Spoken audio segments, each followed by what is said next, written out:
நீங்கள் காய வச்ச தண்ணியில் ரசம் செஞ்சீங்கன்னா ரசம் டேஸ்டாக இருக்கும், ஹெல்த்தியாகவும் இருக்கும். மெதுவடைக்கு உளுத்தம்பருப்புடன் சிறிது துவரம்பருப்பையும் சேர்த்து ஊற வைச்சால் வடை மிகவும் சுவையாக இருக்கும். ரைட்டா நீத்து போனால் கொஞ்சம் வறுத்த வேர்க்கடலை பொடி சேர்த்துக்கோங்க, அது சரியாயிவிடும். சுவையும் அருமையா இருக்கும். குலாப் ஜாமுனின் மீதமுள்ள சர்க்கரை பாகு இருந்தால் அதை கோதுமை மாவுடன் கலந்து சுவையான இனிப்பு தயாரிக்க வறுக்கவும். நீங்கள் நறுக்கிய வாழைப்பூவை மோர் கலந்த தண்ணீர்ல போட்டால் அதன் நிறம் மாறாது. இது சத்தானது. பொரியல் அல்லது வடை செய்து சாப்பிடலாம். நீங்கள் பருப்பு பாட்டில்ல வெள்ளை பூண்டு மற்றும் உலர்ந்த இஞ்சி துண்டுகளை வைத்தால் பூச்சிகள் மற்றும் புழுக்கள் வராது. கறிவேப்பிலை சட்னி செய்யும் போது உளுத்தம்பருப்புக்கு பதிலாக வேர்க்கடலை சேர்ப்பது சட்னியை சுவையாக மாற்றும். பழைய சாதத்தை மைதா மாவு மற்றும் உப்பு சேர்த்து அரைத்து தோசை செய்தால் அது அருமையாக இருக்கும். வீட்ல செய்த வடகம், அப்பளம் பாக்ஸ்ல கொஞ்சம் காஞ்ச மிளகாய போட்டு வச்சால் பூச்சி வராது.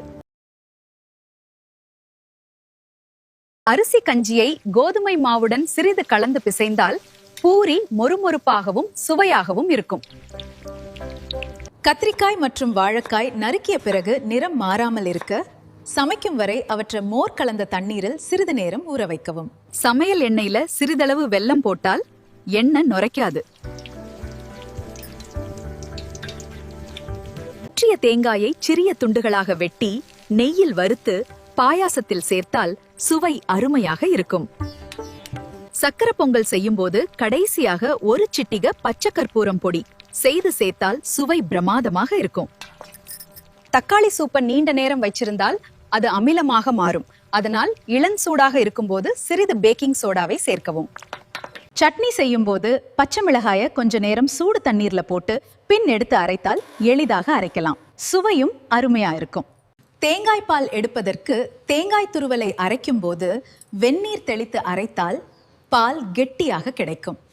புளித்த மோர் இருந்தா அதுல புழுங்கல் அரிசியும் உளுந்தம்பருப்பும் 1 மணி நேரம் ஊற வச்சு தோசை மாவு பதத்துக்கு அரைத்து உடனே தோசை வார்க்கலாம். மாவு பொங்க வேண்டிய அவசியம். வெண்டைக்காய், பீன்ஸ் முற்றலாக இருந்தா அதை துண்டுகளாக்கி தண்ணீர்ல போட்டு கொதிக்க வச்சு பிறகு வடிகட்டி உப்பு, மிளகு, சீரக பொடி சேர்த்து சூப்பாக அருந்தலாம்.